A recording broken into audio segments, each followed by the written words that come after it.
किसी गरीब लड़की की शादी के लिए ज़कात की रकम दी जा सकती है। गरीब लड़की की शादी पे इस्लाम में कोई खर्चा है ही नहीं। इस्लाम में सारा खर्चा लड़के पर है। वलीमे का खर्चा, जहेज़ का खर्चा, मेहर का खर्चा। लड़की पर तो एक धेले का खर्चा नहीं है। मैंने अपनी जब बेटी की शादी की थी, मेरा तो 1 रुपया भी खर्च नहीं हुआ, हालांकि मेरे पास पैसे बहुत थे। और कमाल है, उन दिनों में मैंने अपने घर के लिए फर्नीचर खरीदा। लोग समझ रहे थे बेटी के लिए जहेज़ खरीद रहे हैं। मैंने कहा भाई मैं अपनी बेगम के लिए जहेज़ खरीद रहा हूँ, क्योंकि जब मेरी शादी हुई थी उसमें मैं बहुत गरीब था, तो बेगम को ढंग का फर्नीचर भी नहीं दिया था मैंने। 2 कमरों का एक घर लिया था किराए पे, 2500 किराया था उसका, और गरीब आबाद से पुराना फर्नीचर लेकर डाल दिया था मैंने कहा फिलहाल गुजारा करो। समझ में? अब आप कहेंगे यार उन ऐसे गरीब को लड़की देगा कौन? तो हमें तो मिल गई, तो मिल जाती है भाई, क्योंकि हमारा ससुराल भी कोई जरदारी की नस्ल में नहीं था। उन्होंने भी कहा चलो गुजारा चलाओ यार, अब एक पला पलाया पूरा 2 दांत का हमें मिल रहा है। खैर, तो फिर जब मेरी बच्ची की शादी थी तो मुझे ख्याल हुआ कि अब अल्लाह ने मुझे गुंजाइश दी है तो मैं अपनी घर वालों के लिए अच्छा फर्नीचर अब ले लेता हूँ, क्योंकि जाहिर है शादी है तो वो आएंगे तो ना, लोग घर में मेहमान आएंगे। तो अब मैं उस वक्त मैंने फर्नीचर खरीदा अपने घर वालों, अच्छा फर्नीचर खरीदा। लोग समझ रहे थे मैं बच्ची के लिए जहेज़ खरीद रहा हूँ। मैं कहता नहीं भाई, हमें जो बच्ची के लिए ससुराल मिला है वो भी खानदानी है अल्हम्दुलिल्लाह, वो 1 रुपये भी जहेज़ बोलो नहीं लेते। और मैंने उनको भी बता दिया मेरे पास पैसा है अल्हम्दुलिल्लाह, जब मैं अपनी घरवाली के लिए ले सकता हूँ तो बच्ची के लिए नहीं ले सकता, लेकिन लूंगा नहीं मैं। इस रस्म को ख़त्म करना, ये जहेज़ की रस्म एक लफ्ज़ है जो बहुत नामुनासिब है। लोग कहते हैं ना इसने मेरी कुत्तों वाली कर दी, कहते हैं ना, बहुत नामुनासिब लफ्ज़ है, मस्जिद में बोलना अच्छा नहीं लग रहा, लेकिन इसके कोई ऑल्टरनेट नहीं। जब आप किसी को बहुत ज़्यादा जलील करो ना तो कहते हैं इसने तो मेरी क्या कर दी, कुत्तों वाली कर दी है। तो जहेज़ की ना कुत्तों वाली कर दो, इतना कंडेम करो इस जहेज़ की रस्म को, इतनी हौसला शिकनी करो कि जो जहेज़ दे रहा हो ले रहा हो लोग उसको लानते थे, अबे बेगैरत, अबे बेशरम, ऐसा बना दो इसको। भाई औरत को नान नफ्ता देना किसकी जिम्मेदारी है? मर्द की। तो आपका दामाद अगर इस काबिल ही नहीं है, जैसे मैं तो इस काबिल नहीं था कि फर्नीचर ले सकता था, तो ऐसे दामाद को अपनी बेटी दे क्यों रहे हो? समझ में आ रही है बात कि नहीं आ रही? सवाल मेरे ऊपर लौट कर आता है। तो भाई मैंने ले लिया था ना, इतना भी नहीं था। दाएं बाएं से कहीं से इंतजाम मैंने, चंदे के पैसों से नहीं, वो भीख लेके नहीं, अपने ही पैसे, कुछ चीजें बेच दी, ये बेच दिया, वो बेच दिया, ये बेचा, वो बेचा। मेरी हर शादी में कुछ ना कुछ बिका है। गाड़ियां गई हैं मेरी शादियों में, गाड़ी खरीदी किस्तों पे, नई शादी हुई, गाड़ी कुर्बान कर दी। हालांकि उस गाड़ी की वजह से रिश्ता आया, गाड़ी देख के रिश्ता आया, भाई गाड़ी भी है। उनको नहीं पता इस रिश्ते की भेंट ये गाड़ी ही चढ़ेगी।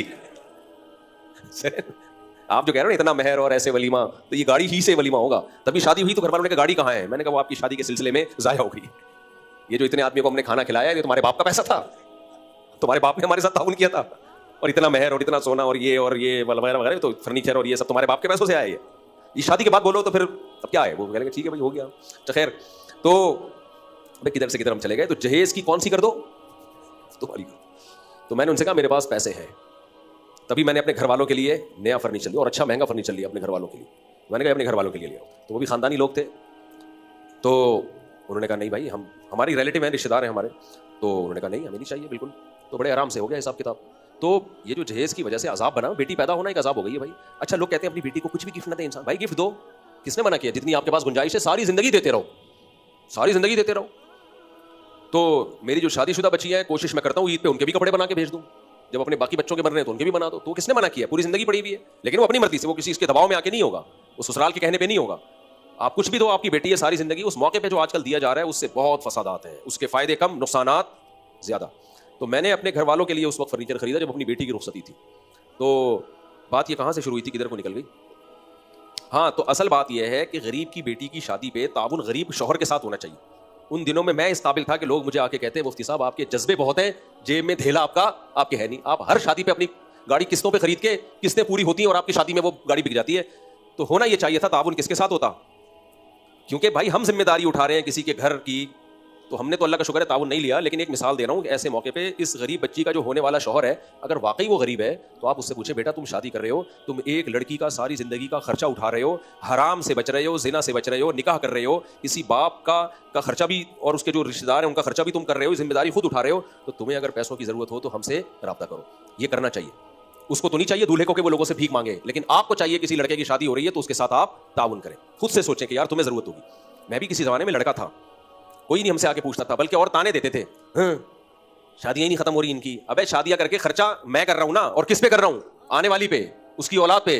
तो हम तो अपने एक्सपेंसेस बढ़ा रहे हैं और कौम का बोझ हल्का कर रहे हैं। तो ताउन तो हमारे साथ होना चाहिए था। ताउन तो क्या करते हैं, उल्टे ताने। तो ताउन इस्लाम में शादी के मौके पे लड़की के साथ नहीं है, किसके साथ है? लड़के के साथ है। अबे तेरा खर्चा बढ़ रहा है, तू किसी की बेटी को लेके पाल रहा है तो तू बता।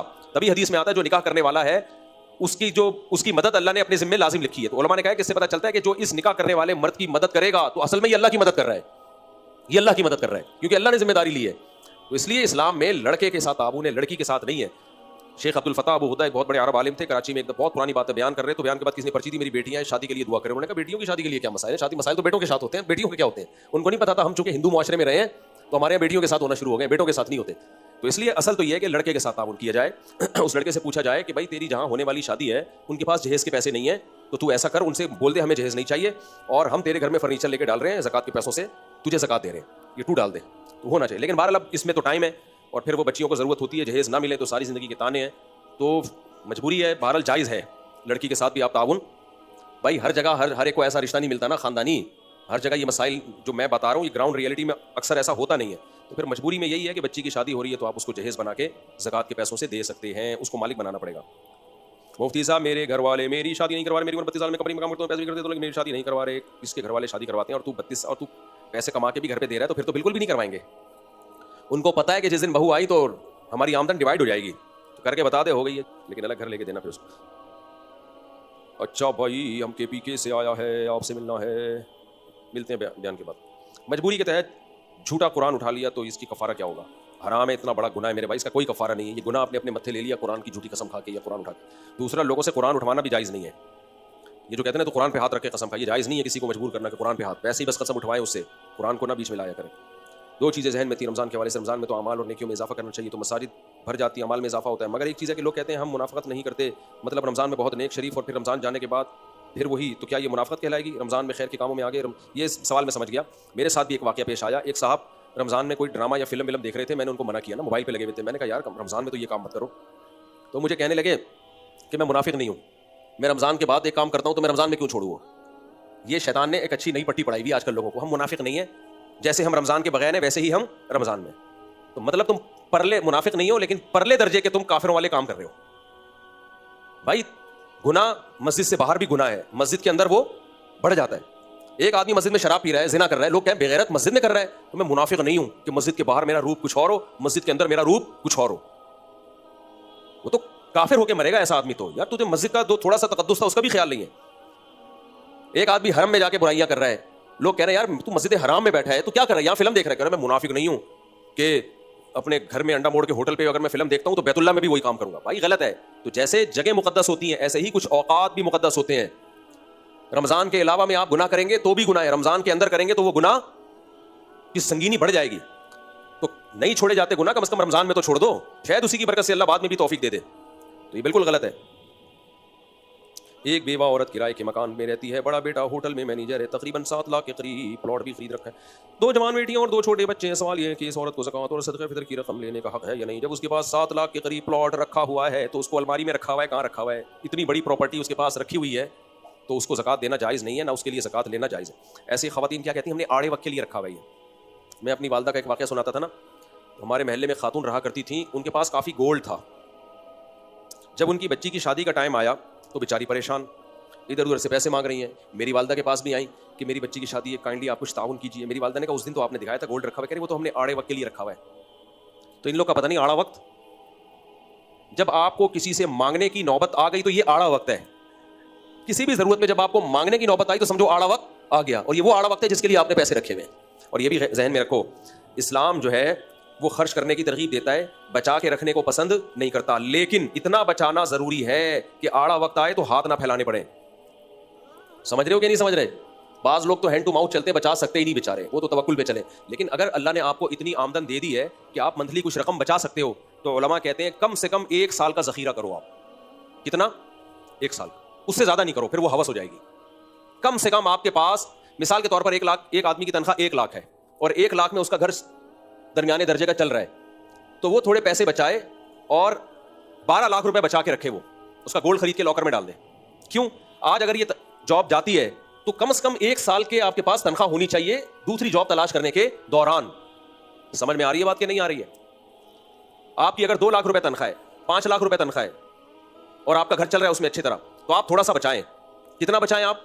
12 पंजे 60, 60 लाख रुपए आप बचा के गोल्ड की शक्ल में, क्योंकि गोल्ड इसलिए कह रहा हूं कि करेंसी डी वैल्यू होती है, वो आपने लॉकर में डाल दिया कि यार अल्लाह न करे मेरी जॉब आज अगर चली गई ना, सेठ को गुस्सा आ गया या कोई माजूरी हो गई, तो कम से कम मेरे पास 1 साल जॉबलेस होके भी उसी स्टैंडर्ड की लाइफ गुजारने का टाइम हो जो मैं अब तक गुजार चुका हूं। इस 1 साल के दौरान फिर आप सोचें क्या करना है। होता यह है कि कुछ भी नहीं बचा हुआ होता, जॉब से गए तो खाने के लाले पड़ गए, फिर भीख मांग रहे हैं। ये बहुत बुरी हरकत है। अगर भीख मांगने की जरा सी भी इजाजत होती ना तो हाजियों को ना अल्लाह मना करते कि ज़्यादा राह साथ लेके जाओ।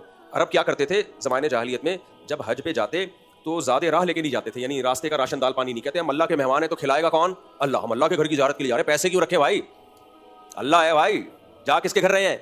यानी अब मिसाल ऐसे है, वसीम भाई ने मेरी दावत की और मैं खाना टिफिन साथ में लेके जा रहा हूँ, तो वसीम भाई को गुस्सा आएगा, मैं तुझे इसलिए थोड़ी बुला रहा हूँ कि तुझे भूखा भेजूंगा। जब मैं तुझे बुला रहा हूँ तो खिलाना मेरे जिम्मे, तो टिफिन साथ में क्यों लेकर आया है? तो अरबों का ये कॉन्सेप्ट था कि हम अल्लाह के घर जा रहे हैं हज करने के लिए। इब्राहिम अलैहिस्सलाम ने अल्लाह का घर बनाया, तो जब हम अल्लाह के मेहमान हैं तो मेहमान को खिलाना किसकी जिम्मेदारी होती है? मेजबान की। लिहाजा हम साथ में खाना लेके नहीं जाएंगे। उसके बाद जब लाले पड़ते ना तो डकैतियां करते थे, फिर वो भीख मांगते थे। कभी बोलता है भाई को 50 रुपए मिल जाएंगे, 2 खजूरें हैं तेरे पास। समझ रहे हो? तो कुरान ने इस हुक्म को खत्म किया। कुरान ने कहा जब हज पे जाओ वतज़व्वदू, पैसे ले साथ लेके जाया करो। फ़इन्न ख़ैरज़्ज़ादि तक़वा, इसलिए कि सबसे बेहतरीन ज़ाद राह तक़वा है। पैसे नहीं होंगे तो तक़वा भी नहीं होगा। लोगों से मांगोगे तक़वा गया। समझ में आ रही है बात कि नहीं आ रही है? तक़वा गया। तो ऐसे हज का क्या फायदा जो तक़वे की भेंट चढ़ा दो, तक़वे को हज की भेंट चढ़ा दी तुमने, यानी तक़वे को हज की भेंट चढ़ा दिया। तो अल्लाह ने हुक्म मनसूख किया, नहीं भाई पैसे साथ लेके जाओ। आज भी जो लोग हज में जाते हैं ना वो यही कर रहे होते हैं, भाई इतने पैसे मिल जाएंगे, मेरे पैसे खत्म हो गए। बहुत से लोग कर रहे होते हैं। अबे तू आया क्यों हज पे जब तेरे पास पैसे नहीं थे? तो अपने खर्चे पे है हज। तो अब ये सवाल कि अल्लाह के मेहमान है तो अल्लाह खिलाएगा, तो आप जो अपने साथ टिफिन में खाना लेके जाओगे वो भी तो अल्लाह ही खिला रहा है। नहीं आई मेरा अल्लाह ही खिलाएगा हज पे भी, अब भी अल्लाह ही खिला रहा है। तो अल्लाह कह रहा है मैंने जो तेरे घर में राशन दाल पानी जो तेरी तनख्वाह है उसमें से बचा लेता ना, वो भी तो मैंने ही। इसकी मिसाल है, माँ ने आपको ज़्यादा राह दिया, टिफिन में आपको 6 पराठे डाल दिए कि भाई ये सुपर एक्सप्रेस से सरगोदा जा रहा है, 2 पराठे सुबह खाएगा, 2 शाम को खाएगा, 2 दोपहर को खाएगा। अम्मा ने आपको ये पराठे दिए और अंडे भी डाल दिए और चिकन भी डाल दिया कि 3 टाइम का मैंने बेटा खाना दे दिया है। आपने क्या किया? सारा खाना एक ही टाइम पे फोड़ दिया, आपने पूरा खा लिया और जो नहीं ठूसा जा रहा था वो किसी गरीब को खिला दिया। अब दोपहर में खाना ही नहीं है, भूख से मर रहे हो। तो लोगों ने कहा भाई खाना क्यों नहीं लाया? कह रहा है मेरा खाना मेरी माँ के जिम्मे है। मेरा खिलाना किसके जिम्मे है? माँ के जिम्मे। माँ खिलाएगी, माँ पिलाएगी, मैं अपने साथ खाना नहीं रखता। माँ को आपने फोन किया, माँ कहे कमबख्त मैंने तुझे सुबह 6 पराठे इसलिए दिए थे, 2 सुबह के लिए, 2 दोपहर के लिए, 2 शाम के लिए, तूने बचाया ही नहीं। तो अल्लाह ने तुम्हें 5 लाख तनख्वाह 2 लाख तनख्वाह इसलिए दी है कि कुछ खा लो, कुछ 1 साल के लिए बचा लो। कि जॉबलेस होते देर नहीं लगती, कारोबार ऊपर नीचे होते देर नहीं लगती, कारोबार चलते चलते कारोबार ठप हो जाते हैं। तो अल्लाह इजाफी दे इसलिए रहा था कि कमबख्त कुछ बचा। अब आपने बचाया नहीं, बिल्कुल फाके पड़ रहे हैं, तो आप कह रहे हो मेरी रोजी किसके जिम्मे है? अल्लाह के जिम्मे। अल्लाह खिलाएगा। अल्लाह कहे मैं तो तुझे दिया हुआ था, एडवांस में तुझे ज्यादा खिला रहा था मैं। तो हाजियों का भी यही था कि वो कहते थे अल्लाह खिलाएगा। तो अल्लाह ने कहा है कि भाई अल्लाह ने जो तुम्हें खिलाया बता, सफर पे जाने से पहले वो टिफिन में लेके जाते ना साथ, अपने पैसे वैसे रख लेते, तो अल्लाह ही खिलाता वहां भी। ये तवक्कुल का कोई सही तरीका नहीं है कि रोजी को लात मार दो और बोलो कौन खिलाएगा? अल्लाह खिलाएगा। वो एक वाकया सुनाता हूँ जल्दी से, बहुत दिलचस्प वाकया हो सकता है फर्जी वाकया हो, लेकिन कुछ फर्जी वाकया सबक आमोज होते हैं। कहते हैं एक गाँव में सैलाब आ गया, तो सैलाब आने से पहले पुलिस वालों ने गाँव वालों को जाके बताया सैलाब आ रहा है निकल जाओ। एक आदमी उसने कहा अबे हम सैलाब से नहीं डरते, वापस मिला नहीं। तो अल्लाह का बड़ा फजल हो गया। तो अल्लाह मुझे कहेगा हम तो चाहते थे कि तेरा पैसा बचे, तूने खुद ही शौक था उड़ाने का, तो उड़ा दिया। तो अब हम आपको ये बताते हैं लेकिन आपकी समझ में नहीं आ रहा। अभी भी लोग आ रहे होते हैं, मेरा पार्टनरशिप पे मैं बिजनेस करना चाह रहा हूँ, उसको पैसे देना चाह रहा हूँ, दे दे मरेंगे पैसे, बर्बाद होंगे तेरे पैसे। मानते नहीं है लोग, कहते हैं नहीं एक्चुअली वो ऐसा नहीं है। अबे भाई बहुत मुश्किल है। खैर, तो इसलिए इतना पैसा साल की आमदन से बचाओ।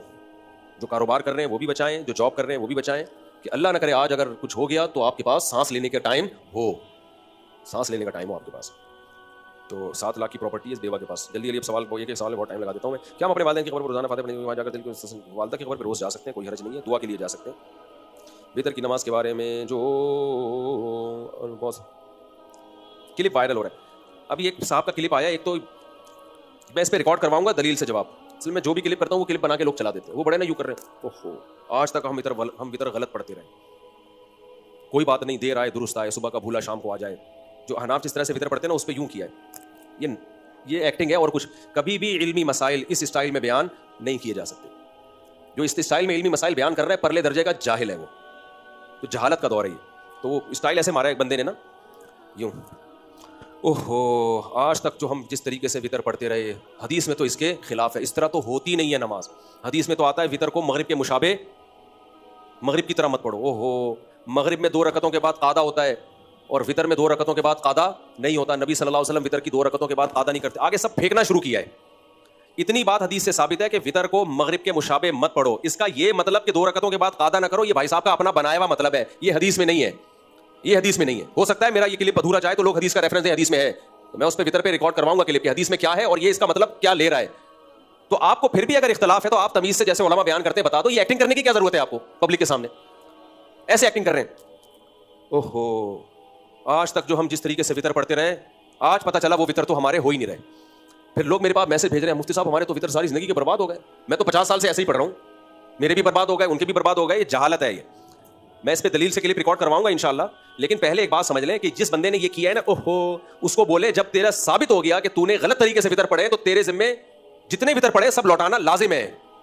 गुन्ना बन के बोल रहा है कि कोई बात नहीं, जहालत में अगर हमसे गुनाह हो गया तो अल्लाह माफ करने वाला है। अल्लाह गुनाह माफ कर देता है। जो नमाज आपने गलत पढ़ी है वो जिम्मे में रहती है। और वितर वाजिब है, हदीस में आता है मल्लम यूतिर फलैसा मिन्ना, जो वितर नहीं पढ़ता हम में से नहीं है। ये भी सही हदीस है। तो वितर के तो ताकीद पे बहुत सारी हदीसें हैं। तो अब आप सिर्फ ये ओफो करके एक्टिंग ना करें। आप बोले मैं 50 साल के वितर लौटा रहा हूं, या 30 साल मेरी उम्र है तो 30 साल के वितर लौटा रहा हूं मैं। ड्रामेबाज आदमी, क्योंकि गलत पड़ी है। अगर आप साबित हो गया गलत है तो लौटाना पड़ेगा। तौबा से गुनाह माफ होता है। हदीस में आता है दईनुल्लाहि अहक्कु अन युक़दा, कमा क़ाल सल्लल्लाहु अलैहि वसल्लम। जैसे इंसानों का कर्जा जब तक सामने वाला माफ ना करे कर्जा माफ नहीं होता, तो ऐसे ही अल्लाह का दैन भी माफ नहीं होता जो अल्लाह का कर्जा है। अब अल्लाह ने नमाज ही जिम्मे से साकित कर दी है, वही के बगैर पता नहीं चलेगा। गुनाह माफ होता है तौबा से। तौबा से वो नमाज ही माफ हो जाए ये थोड़ी होता है। नबी सल्लल्लाहु अलैहि वसल्लम की नमाजें जब भी कज़ा हुई हैं सफर में, जानकर नहीं हुई हैं, गलती से हुई हैं, कोई जंग थी, मुसल्लत थी, जान का खौफ था, तो फिर भी आपने पहले कज़ा पढ़ी है। आपने ये थोड़ी फरमाया ये तो हमारी गलती से नहीं, ये तो मजबूरी में नमाज कज़ा हुई है, भूले से कज़ा हुई है, आंख नहीं खुली इसलिए कज़ा हुई है, तो अब अल्लाह माफ करने वाले, हम तौबा इस्तिग़फ़ार कर लेते हैं। ना ना ना, नबी की सफर में आंख नहीं खुली थी, फजर कज़ा हो गई, आपने कज़ा पहले पढ़ी है, कज़ा भी पढ़ी है। तो भाई साहब ये जो आप कह रहे हो ना, उफ यूं स्टाइल मारा है उसने कि इतने अरसे से हम जनाब गलत वितर पढ़ते रहे हैं। हदीस में आता है वितर को मगरिब की तरह पढ़ो, यकीनन हदीस में आता है, लेकिन उसका मतलब क्या है? जो मतलब आप बयान करो अपनी तरफ से मतलब है, वो हदीस से साबित नहीं है। वो फिर आप वो फुक़हा की आरा है, इज्तिहाद है, तो उसमें अगर किसी ने इज्तिहाद किया तो हमारे फुक़हा ने भी इज्तिहाद किया है, उसमें आप अपना इज्तिहाद किसी दूसरे पे जबरदस्ती क्यों थोप रहे हो? और अगर आप कॉन्फिडेंटली कह रहे हो कि हम वितर गलत पढ़ते रहे हैं जो हनफी लोग हैं, तो फिर आपने जब जितने साल वितर पढ़े हैं ना, वो लौटाना पर लाजिम है। उफ़ो और एक्टिंग से काम नहीं चलेगा, सही है ना? वो गलत पढ़े हैं आपने। हाँ, आप ये कह सकते हो जहालत में गलत पढ़े हैं तो गुनाह नहीं होगा, ठीक है गुनाह नहीं होगा, लेकिन जिम्मे में एक नमाज आपके रहेगी क्योंकि वो लाजिम है। और बगैर रफुल दैन के जिन्होंने नमाजें पढ़ी और उनका ख्याल है इस्लाम में तो रफुल दैन वाली नमाज है, तो सिर्फ इतना फतवा ना दिया करें कि रफुल दैन आज से करना शुरू कर दो। बोलो जितनी बगैर रफुल दैन के पढ़ी है वो फर्ज नमाज है, वो तुझे लौटाना लाजिम है। आधी बात करते हैं, पूरी बात नहीं करते। बोले ये नमाजें आपने जाया की हैं, क्योंकि इनका बहुत से लोगों का इनमें मजहब ये है कि रफुल दैन के बाद नमाज होती नहीं है। तो फिर कोई हनफी रफुल दैन से शुरू कर दे तो कहते हैं कोई बात नहीं, पिछली जो हुई अल्लाह माफ करने वाला है, तो अल्लाह गुनाह माफ करेगा ना। जो नमाज नहीं हुई है, बगैर वजू के कोई 10 साल नमाजें पढ़ता रहो, आज पता चला ओहो वजू भी जरूरी है, तो अब ये क्लिप बनाएगा, देखो दोबारा। बगैर वजू के मैं वितर पढ़ता रहा हूं ना 10 साल, ओहो हमें आज पता चला कि वजू भी जरूरी है। कोई बात नहीं, मैं अब तक जो बगैर वजू के फजर जोहर असर मगरिब इशा पढ़ता रहा हूं, अल्लाह माफ करने वाला है, अल्लाह गुनाह माफ कर देगा। नमाज आपके जिम्मे में रहेगी। गलती से नमाज छूट जाए, बेशक आपका कसूर नहीं है, भूले से भी छूट जाए आपका कसूर नहीं है, नमाज फिर भी लौटानी। हदीस में आता है मन नसिया अन सलातिन औ नाम अन्हा फलयुसल्लिहा इज़ा ज़करहा, कमा क़ाल सल्लल्लाहु अलैहि वसल्लम। जो नमाज में भूले से रह जाए या नींद में रह जाए, तो जब नींद खत्म होगी नमाज पढ़नी पड़ेगी आप। तो उसमें ये नहीं होगा ओहो नींद की वजह से मेरी नमाज ज़ाया हो गई, कोई बात नहीं, अल्लाह माफ करने वाला है, तौबा इस्तिग़फ़ार। नहीं भाई, नमाज भी पढ़ो आप।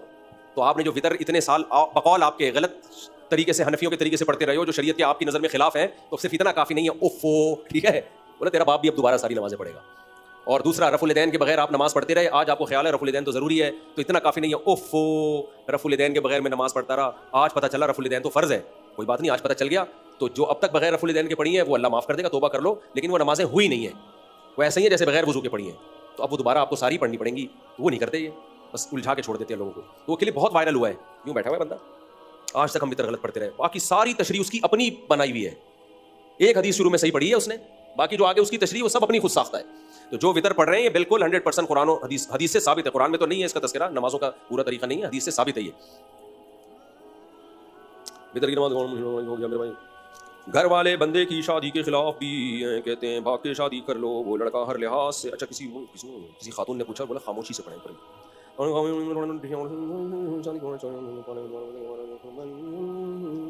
भाग के शादी का तो मैं बिल्कुल मशवरा नहीं दूंगा, वही तुम ना पढ़ के नहीं भगा लो उसको।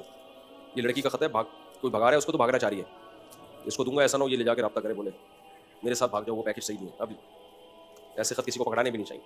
तो भाग के शादी का मैं बिल्कुल मशवरा नहीं देता, इसके बड़े मसाइल होते हैं। जो लड़का आपको बहुत अच्छा लग रहा है ना, आपका जीवन साथी वाथी, वो भगाने के बाद आंखें फेर लेता है, अक्सर ऐसे ही होता है। ख़ानदान इन्वॉल्व होता है तो पीछे लड़की के हुकूक का मुतालबा करने वाला होता है। तभी जिनके बहन भाई ज़्यादा होते हैं ना, उन लड़कियों पर जुल्म करना आसान नहीं होता, पीछे भाई होते हैं अच्छे खासे, ख़ानदान होता है। तभी आप जो नस्ल रोकते हो ना, 1-2 बच्चे, इसका आके आपकी नस्लों को भी नुकसान होता है। एक बेटी है, एक भाई है, वो एक साला क्या लड़ेगा? इतने बहन भाई तो दो कि आपकी बच्ची पे ससुराल पे जुल्म हो तो ये सारे साले जाके उसको पकड़े, बोले तेरा बाप भी हुकूक अदा करेगा हमारी बहन के। पीछे खानदान होता है तो लड़की महफूज होती है। अब जब घर से भगा लिया बच्ची को तो खानदान ने तो बाइकआउट कर दिया। अब जो मर्जी सलूक करते रहो उस लड़की के साथ, कोई पीछे पूछने वाला होता ही नहीं है। बाप भी कहता है हमसे भाग के शादी की है, तो मैं भागने का तो कतई मशवरा नहीं दूंगा। दूसरी बात यह है कि माँ बाप को भी सोचना चाहिए कि ऐसा काम ना करें जिससे लड़कियां घरों से भागें।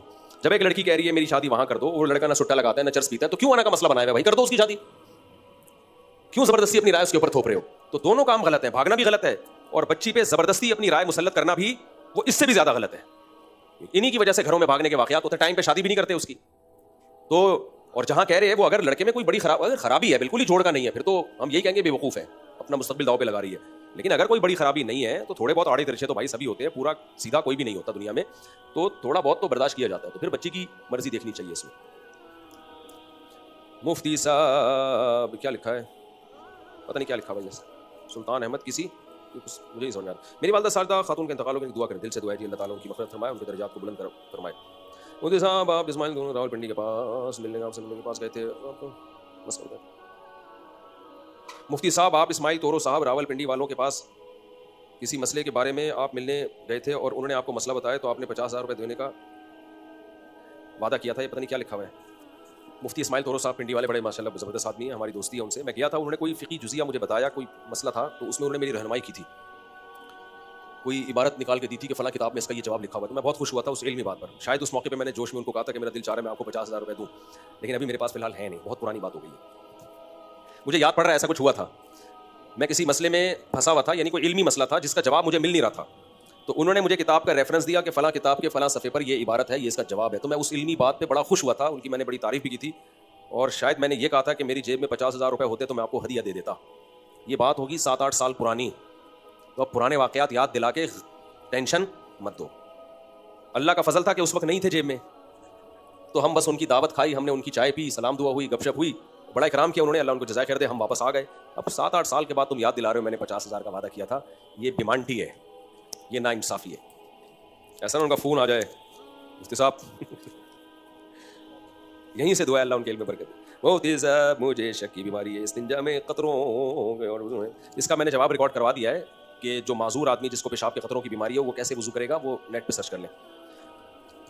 अच्छा भाई, वालदैन ज़बरदस्ती किसी से निकाह करवाना चाहते हैं, क्या आखिरत में इनसे हिसाब होगा? बिल्कुल होगा, ज़बरदस्ती आप क्यों किसी से निकाह करवा रहे हो मुफ्ती? लेकिन माँ बाप अच्छा ही सोचते हैं, बच्चियों को चाहिए ख़ास तौर पर कि आपके लिए वो अच्छा ही सोच रहे हैं, बिला वजह अड़ो मत माँ बाप के सामने। बहरहाल शरी मसला चेंज नहीं होता, मसला यही है कि माँ बाप अपनी मर्जी ज़बरदस्ती बच्ची पे भी नहीं थोप सकते और बच्चे पे भी ना लौंडे पे थोप सकते हैं ना लौंडिया पे। ज़बरदस्ती थोपोगे उसकी मर्जी के बगैर, वो दुल्हन घर में आएगी, वो लिफ्ट ही नहीं करा रहा होता। इतने वाक़यात हैं, वो कहें तुम तो हमारे अब्बा की दुल्हन को चाहिए रख के चमाट लगाए उसको पहली रात में। जब अब्बा की शादी थी तो नहीं करता ना। दुल्हन जो आपके घर में आती है वो ये समझ के नहीं आती कि आपके अब्बा शादी कर रहे हैं, वो ये समझ के आती है कि आप शादी कर रहे हो। तो उसको धोखा मत दो, उसको फ़ोन करके पहले बता दो कि मैं अपनी मर्जी से शादी नहीं कर रहा, मुझे तुम बिल्कुल भी पसंद नहीं हो। वो पहले ही वो होशियार हो जाएगी। उसको धोखा देते हो, वो समझ रही होती है भाई मेरा होने वाला शौहर राजी है, खुश है, शादी हो गई, पहली रात को बोल दिया कि एक्चुअली मैं तो तुम्हें लाइक नहीं करता, ये मेरी पसंद की शादी नहीं है। उसके दिल पे तो छुरे चलेंगे कि नहीं चलेंगे? ऐसे मौके पे एक्चुअली क्या बनता है? एक चमाटा बनता है। बात दुल्हनें ये कर रही होती हैं, दुल्हनें ये कर रही होती हैं कि शादी होके आई, अब शौहर जो है, दुल्हन शौहर को कह देती है मैं तो नहीं चाहती थी, तो दुल्हन का तो स्टाइल फिर अलग ही होता है ना। शौहर तो आराम से कह देता है भाई मैं तो नहीं चाहता था, दुल्हन का फिर स्टाइल होता है, कहती है एक्चुअली ये शादी मेरी पसंद से नहीं हुई है, मैं नहीं करना चाहती थी, मैं अपने माँ बाप के आगे मजबूर थी, इसलिए मेरी शादी के सिलसिले में हाजिर हुई हूँ आपके पास। तो आप उसको उसी दिन घर बिठा दो कि मैं ये समझ के शादी की है कि आप खुश हो शादी पे, मेरी आपके माँ बाप की मर्जी की शादी हुई है, आप घर में बैठे और जितना मेरा शादी पे खर्चा हुआ है तेरा बाप देगा ये खर्चा।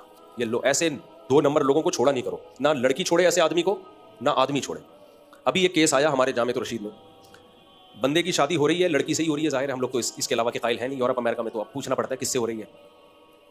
तो हमारे यहाँ जब भी मर्दा लड़का आएगा कि शादी हो रही, तो मैं तो फ़ौरन समझ जाता हूँ लड़की से हो रही है, इतना अच्छा गुमान अल्हम्दुलिल्लाह। लेकिन बाहर मुल्कों में ऐसा नहीं है, पता नहीं गफ़ार से हो रही है, सतार से हो रही है, क्या हो रहा है यही नहीं पता। इन कमबख्तों में दूल्हा कौन है दुल्हन कौन है। खैर, तो अब ये केस आया भाई, खातून की शादी हो रही थी, अच्छी एजुकेटेड पढ़ी लिखी ख़ानदान की। लड़के से पूछा कमारे हो ना? हाँ जी कमा रहा हूँ। मैरिड तो नहीं हो? नहीं जी मैरिड नहीं हूँ, शादीशुदा हूँ। ओ सॉरी, कमा रहा हूँ। शादी हुई है, पहले दिन पता चल गया इसके तो बीवी भी बच्चे भी। खैर हमने तलाक दिलवाई अल्हम्दुलिल्लाह, हम तलाक एसोसिएशन में भी हैं। हमने कहा इसके साथ रहना बनता ही नहीं है, तो बहुत बड़ा धोखा है लड़की के साथ। तो वो फिर हमने कहा कि उसको खुला दिलवाया कोर्ट से, हालांकि एक तरफा खुला होता नहीं है, लेकिन उसको शरी प्रोसेस के तहत गुरवा यानी करवा के दिलवाया उसको। तो मुफ्तियों को तो पता होता है ना कि शरीयत के हिसाब से कौन सा खुला। मैं तो उस खुला के कायल नहीं हूँ जिसमें जा रहे हैं, कुछ भी कोई वैलिड रीज़न नहीं है, खुला की डिग्रियाँ पकड़ाई जा रही, तो एक वैलिड रीज़न है ना ये तो धोखा दिया उसको। अब हो सकता है लोग मुझ पर एतराज़ करें, एक तरफ तो आप कहते हो 4-4 शादियां कर सकता है मर्द, और एक तरफ लड़की आई, उसको पता चला कि पहले से उसके निकाह में औरत है और बच्चे हैं, तो इस बेस पे उसको खुला दिलवा दिया। वो लो भाई, मुफ्ती साहब तो किसी एक बात पे टिकते ही नहीं है। मुफ्ती साहब एक बात पे टिकते हैं। मुफ्ती साहब कहते हैं आप 4 करो, धोखा देके मत करो। वो आपसे निकाह कर रही है ये समझ के कि आपके निकाह में औरत नहीं है, आप उसको क्यों झूठ बोल रहे हो कि मेरे निकाह में औरत नहीं है? भाई आप बोल देते हैं, उसने करना होता करती, नहीं करना होता नहीं करती। ये धोखा कहां से जायज हो गया इस्लाम में? तो हमारे 4 शादियों वाले बयान को लोग गलत लेके जा रहे होते हैं, और इस तरह और भी लोगों के धोखे सामने आए हैं। फिर बीवी को बता रहे होते हैं भाई मैं तो जब 4 कर सकता हूं तो मेरे निकाह में पहले से है या नहीं है। भाई आपके निकाह में पहले से 3 हो, आप बताएं हैं, उसकी मर्जी आना होगा आ जाएगी, नहीं आना होगा नहीं आएगी। तो ये भी धोखे आजकल मार्केट में हो रहे हैं। तो जब भी कोई बीवी बोल दिया करे ना मेरी पसंद की शादी नहीं है, मेरे बाप का फैसला है, तो आप बोलो अब खर्चा भी तेरा बाप देगा। उसको उसी वक्त अम्मा के घर बिठा दो, आप फौरन तलाक वलाक़ ना दिया करो, अम्मा के घर बिठा दो, बोलो कोई बात नहीं, फिलहाल हम ये शादी कैंसिल समझते हैं, तलाक ना दो, फिलहाल हम ये समझते हैं कि ये कैंसिल हो गई। अब तुम अब्बा के घर बैठी हो, अब अपनी खुशी से आना हो तो बता देना, नहीं आना हो तो फिर वहीं बैठी रहो। नहीं आना तो खर्चा तेरा बाप देगा बहरहाल, ये उसको बता दें, फौरन बिठा दें, उसको डिले ना करें। फिर वो सोच लेगी अब दोबारा से आना है कि नहीं आना है, तो मर्जी है उसकी, आना होगा तो आ जाएगी, नहीं आना होगा तो अब आएगी, तो इस तरह की बातें नहीं करेगी। और औरत भी ये करे, मर्द अगर कहता है कि मेरे अब्बा का फैसला है, मेरा अम्मा का फैसला है और मैं अपने माँ बाप को ना नहीं कर सकता, इस मजबूरी में मैंने आपसे शादी कर ली है, तो फौरन आजकल इन ड्राइव आने में कितना टाइम लगता है? पुराने ज़माने में होता था वो आ रहे हैं जा रहे हैं, अब तो मोबाइल एप्लीकेशन होती है, उसमें डालो इन ड्राइव, यंगो मंगो भी बहुत सारी चीज़ें आ गई हैं, बैठो टाटा करके निकलो। बोले जब आपको अपनी मर्जी से करनी होगी ना, जब आप खुश हो गए कि मैं अपनी मर्जी, तो फिर मुझे लेने आ जाना, अदरवाइज आप नहीं बैठे। अच्छा माँ बाप बड़ी ज्यादती करते हैं, अब ऐसी दुल्हन जब घर में आएगी माँ बाप देख के बेहोश हैं, ये क्या हो गया, हमने रुखसत किया पहले दिन, लगता है किसी ने कुछ किया हुआ है, वो बाबा सही आके गया था जो बोला जादू हुआ है।